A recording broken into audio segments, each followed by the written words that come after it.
Hello friends, welcome back to analysing stock market. तो आज हम बात करने वाले हैं छोला इन्वेस्टमेंट के बारे में और उसका स्टॉक एनालिसिस करने वाले हैं 16 नवंबर 2021 के लिए। तो चलिए अब हम जाते हैं सीधा हमारे चार्ट पे।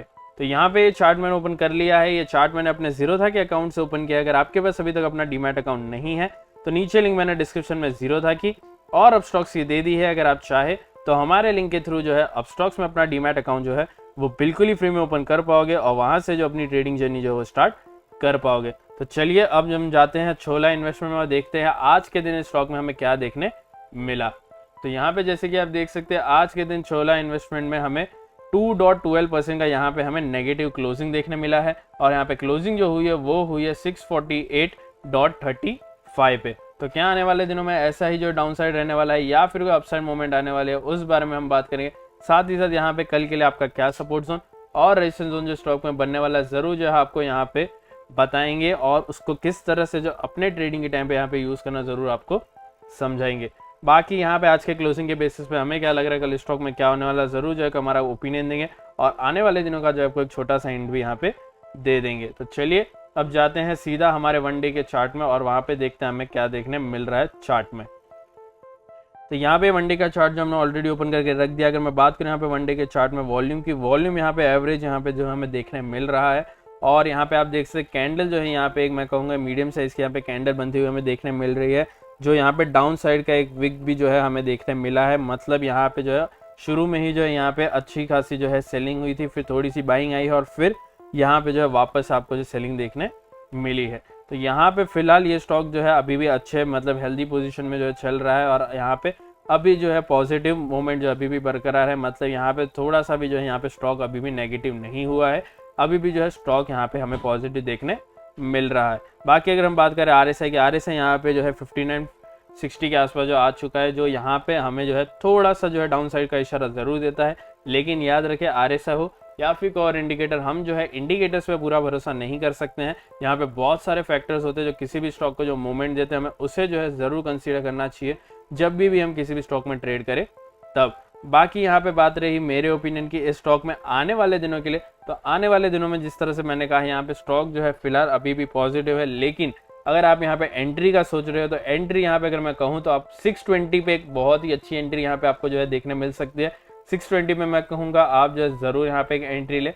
याद रखें थोड़े ही सेकंड के लिए आएगा यहाँ पे 620 से लेके 630 तक। लेकिन यहाँ पे अगर आपने जो 620 से लेके 630 के बीच में यहाँ पे एंट्री आकर आपका अच्छा एवरेज है 620-630 पे, तो यहाँ पे आपको कोई भी घबराने की बात नहीं है। फिलहाल यहाँ पे जो स्टॉक अभी भी अच्छे मोमेंट के साथ यहाँ पे चल रहा है और भी जो है अपसाइड मोमेंट आपको इस स्टॉक में ज़रूर आने वाले दिनों में देखने मिल सकता है। और जैसे कि आप सभी को पता है यहाँ पे इस स्टॉक ने जो है अपना यहाँ पे लास्ट वीक की जो है अपना 52 रेंज जो है उसको भी क्रॉस किया था। फिर उसके बाद यहाँ पे आज के दिन जो हमें सेलिंग देखने मिली, जो यहाँ पे हमेशा हमें देखने मिलती है जब भी कोई स्टॉक जो है अपना 52 वीक जो है क्रॉस करे और उसके बाद यहाँ पे सेलिंग जो है हमें ज़रूर जो है स्टॉक में देखने मिलती है। बात यहाँ पे आप देख सकते हैं 20 में 50 में बहुत ही अच्छे हेल्दी यहाँ पे पोजीशंस में जो चल रहा है। तो मैं कहूँगा बहुत ही बढ़िया यहाँ पे अभी ये स्टॉक जो है पॉजिटिव जिस तरह से मैंने कहा चल रहा है। बाकी यहाँ पे अगर आपने जो हमारे चैनल को अभी तक सब्सक्राइब करके नहीं रखा है तो मैं कहूँगा अभी के अभी जो हमारे चैनल को सब्सक्राइब कर ले, साथ ही साथ जो है बेल आइकन को भी दबा दे, क्योंकि हम जो है आप सभी के लिए एवरी डे 4 वीडियोस मतलब 4 स्टॉक्स एनालाइज करके लाते हैं।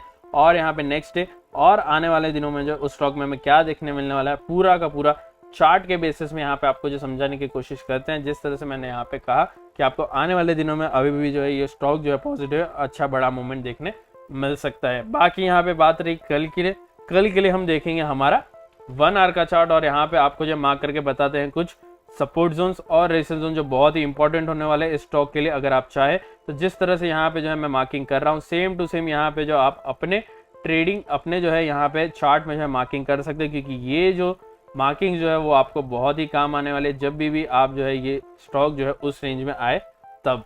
बाकी यहाँ पे 52 की रेंज के बाद जो हमें कोई डेटा देखने नहीं मिलता, इसकी वजह से यहाँ पे जो हमारा अगला अगर यहाँ पे रेजिस्टेंस जोन खत्म हो गया उसके बाद हमारा 52 की रेंज जो है वो अगला रेजिस्टेंस जोन होता है और फिर उसके बाद साइकोलॉजिकल नंबर जो होते हैं वो हमारे एज ए रेजिस्टेंस जोन की तरह जो हम यूज़ करते हैं। अब बात रही यहाँ पे मेरे ओपिनियन की, यहाँ पे इसके क्लोजिंग की। सबसे पहले क्लोजिंग यहाँ पे अगर मैं कहूँ तो आप देख सकते हैं 648 के आसपास यहाँ पे क्लोजिंग हुई है। यहाँ पे मुझे एक छोटा सा डेटा देखने मिल रहा है, उसको मैं यहाँ पे ज़रूर मार्क करूँगा क्योंकि मुझे ऐसा लग रहा है ये क्रूशल रोल इस स्टॉक में काम करने वाला है अगर कभी भी ये स्टॉक जो है नीचे गया तो। अब बात यहाँ पे क्लोजिंग यहाँ पे आप देख सकते 640 के गेट के आसपास इसकी क्लोजिंग हुई है। यहाँ पे डायरेक्ट सपोर्ट आता है हमारा 643 का, डायरेक्ट रेजिस्टेंस जोन आता है 654 का। याद रखिए डायरेक्ट सपोर्ट से डायरेक्ट रेजिस्टेंस का जो एरिया होता है वो होता है नो ट्रेडिंग एरिया। इसका मतलब अगर आपको जो इस बीच में ये स्टॉक जो घूमते हुए देखने मिले तो यहाँ पे जो है आपको बिल्कुल भी ट्रेड नहीं करना है। आपको जो यहाँ पे वेट करना है दोनों में से किसी भी एक साइड में जो ये स्टॉक हमारा क्रॉस हो, और फिर यहाँ पे आपको क्या करना, थोड़ा ध्यान से सुनो। यहाँ पे मैं आपको समझाने की कोशिश कर रहा हूँ किस तरह से जो आपको यहाँ पे ट्रेड करना है। तो यहाँ पे समझ लीजिए ये स्टॉक जो है नीचे जाने वाला है, नीचे जा रहा है। तो यहाँ पे ये स्टॉक नीचे अगर जा रहा है तो यहाँ पे हमारा डायरेक्ट सपोर्ट आता है 643 का। जैसे ही स्टॉक ने अपना डायरेक्ट सपोर्ट को तोड़ा, यहाँ पे आपको जो है वेट करना है 5 मिनट या फिर 15 मिनट के चार्ट में 3 रेड कैंडल का। यहाँ पे जैसे आपको जो 3 रेड कैंडल देखने मिले, चौथे कैंडल पे यहाँ पे आपको एंट्री लेनी है, और फिर जो हमारा अगला सपोर्ट है जो है यहाँ पे 636 का, उससे यहाँ पे जो है आपको 3 पॉइंट ऊपर मतलब यहाँ पे 639 का जो अपना यहाँ पे टारगेट बना देना है। अगर यहाँ पे आपको लग रहा है और ये स्टॉक जो नीचे जाएगा तो यहाँ पे 636 आप पहले तो होल्ड करें एक एज अपना टारगेट, और फिर यहाँ पे अगर आपको जो ये स्टॉक जो नीचे जाते हुए देखने मिले तो वापस से आप वेट करें, क्योंकि हमारा सपोर्ट जोन है। इसके यहाँ पे आपको वापस से नीचे के लिए वेट करना पड़ेगा 3 रेड कैंडल का। अगर यहाँ पे आपको 3 रेड कैंडल देखने मिले तो यहाँ पे बहुत ही बढ़िया 630 से 3 पॉइंट ऊपर मतलब 633 का अपना यहाँ पे टारगेट लगाए। याद रखिए डिफरेंस के साथ टारगेट लगाए। यहाँ पे आपको डिफरेंस का मैं क्यों कह रहा हूँ लगाने के लिए मैं थोड़े टाइम में बता दूंगा, लेकिन यहाँ पे डिफरेंस के साथ ही काम करे। बाकी यहाँ पे जैसे अगर आपको 3 रेड कैंडल जो नहीं देखने मिले, मतलब यहाँ पे 2 रेड कैंडल बनी और तीसरी जो ग्रीन कैंडल यहाँ पे बनी, तो मैं कहूँगा चौथे कैंडल पे आप जो वहाँ पे एग्जिट कर जाए, क्योंकि वहां से जो कभी भी रिवर्सल जो चालू हो सकता है और यहाँ पे बहुत ही जो है आपको जो है लॉस हो सकता है। जो रिवर्सल का यहाँ पे जो लॉस होता है उस पर, क्योंकि वहां से जो आपको रिवर्सल देखने मिल सकता है।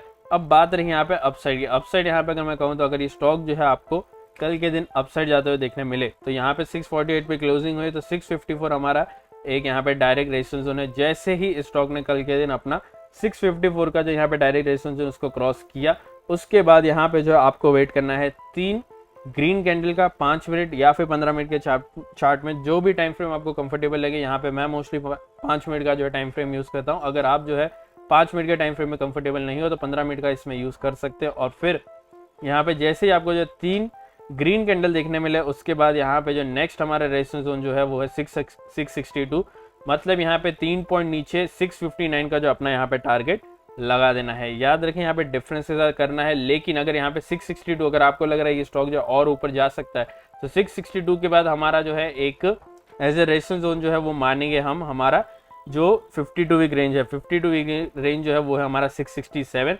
और उसके बाद अगर हम नीचे करें साइकोलॉजिकल नंबर आता है, साइकोलॉजिकल नंबर यहाँ पे आता है 670 का। 670 से 3 पॉइंट नीचे मतलब 667 का जो है अपना यहाँ पे टारगेट बना ले, जो यहाँ पे हमारा 52 वीक रेंज भी जो है उसी का यहाँ पे आप टारगेट बना ले। अब बात रही यहाँ पे डिफरेंस की। डिफरेंस यहाँ पे हमें क्यों रखना वो मैं आपको बता दूं। डिफरेंस यहाँ पे हमें इसलिए रखना है क्योंकि क्या होता है, बहुत सारे जो ट्रेडर्स होते हैं वो एक बाइंग पॉइंट साइड हो या फिर सेलिंग पॉइंट साइड हो, वो उनका ऑर्डर जो है अपने ऑर्डर बुक में पहले से ही प्लेस करके रखता है, और वो क्या करता है उनका ऑर्डर जो है वो तुरंत ही एग्जीक्यूट हो जाए। उसकी वजह से वो हमेशा एक डिफरेंस के साथ, चाहे वो सपोर्ट जोन साइड हो या फिर रेजिस्टेंस जोन साइड हो, वो हमेशा एक डिफरेंस के साथ जो अपना यहाँ पे जो है प्राइस रखते हैं, ताकि उनका ऑर्डर जिस तरह से मैंने कहा तुरंत ही एग्जीक्यूट हो जाए। तो आप भी जो है कुछ उसी तरह से वही स्ट्रेटेजी यूज करते हो। अपना जो यहाँ पे टारगेट है उसको भी जो है डिफरेंस के साथ रखें, ताकि यहाँ पे जो है आप जो है सबसे पहले तो ईजिली जो है अपना टारगेट अचीव कर पाए।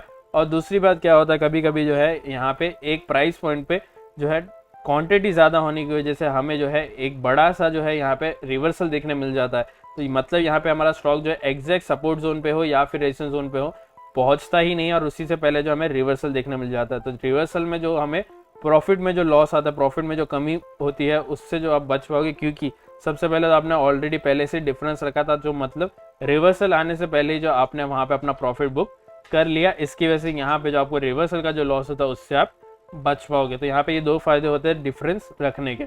अब बात रही यहाँ पे डिफरेंस जो आपको किस तरह से डिसाइड करना है। तो यहाँ पे स्टॉक कोई भी हो, यहाँ पे हमें जो स्टॉक का प्राइस देखना है और प्राइस डिजिट देखना है। तो स्टॉक का प्राइस है यहाँ पे हमारा 600 और डिजिट है 3। तो यहाँ पे जो है आपको इजीली 3 to 6 पॉइंट्स का, 3 से 6 पॉइंट का जो इजीली 1 से 2 मिनट में जो है फ्लक्चुएशन जो देखने मिल जाता है। इसकी वजह से यहाँ पे मैं कहूँगा मिनिमम 3 पॉइंट का जो आप डिफरेंस रखते हो अपना जो यहाँ पे टारगेट बना दे। याद रखें, अगर आप सेफ खेलना चाहे तो आप 4 पॉइंट का या फिर 5 पॉइंट का भी रख सकते हैं, वो डिसीजन आपके ऊपर है।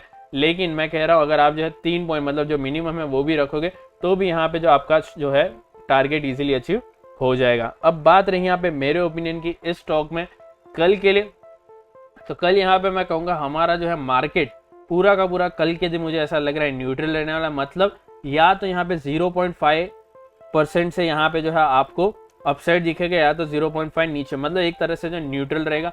न्यूट्रल मतलब ये स्टॉक जो है मुझे लग रहा है कल के दिन यहाँ पे आपको नो ट्रेडिंग एरिया के बीच में जो देखने मिलने वाला है। याद रखें कल का दिन यहाँ पे थोड़ा सा जो है आपको एक मैं कहूँगा एक ही लेंथ एक ही जो है यहाँ पे आपको पोजीशन में जो है देखने मिलने वाला है, ना ही ज़्यादा ऊपर ना ही ज़्यादा नीचे, मिडल में ही यहाँ पे ये जो है स्टॉक्स जो है हमारे कल के दिन चलने वाले हैं। बाकी अगर मैं कहूँ यहाँ पे थोड़ा सा ये स्टॉक जो है आपको कल के दिन पॉजिटिव में क्लोजिंग होते हुए देखने मिल सकता है, नेगेटिव में ऐसा बहुत ही कम चांस है, लेकिन नो ट्रेडिंग एरिया के बीच में ही आपको ये स्टॉक जो घूमते हुए देखने मिलने वाला है। मतलब कल के दिन यहाँ पे आपको जो कोई ट्रेडिंग की अपॉर्चुनिटी बिल्कुल भी नहीं मिलने वाली है। तो आपको क्या लग रहा है स्टॉक में कल के दिन क्या होने वाला है, मुझे जरूर कमेंट करके बताना। और अगर आपको हमारा एनालिसिस पसंद आया है तो कृपया हमारे इस वीडियो को लाइक करें, शेयर करें और हमारे चैनल को सब्सक्राइब करना ना भूलें। Thank you.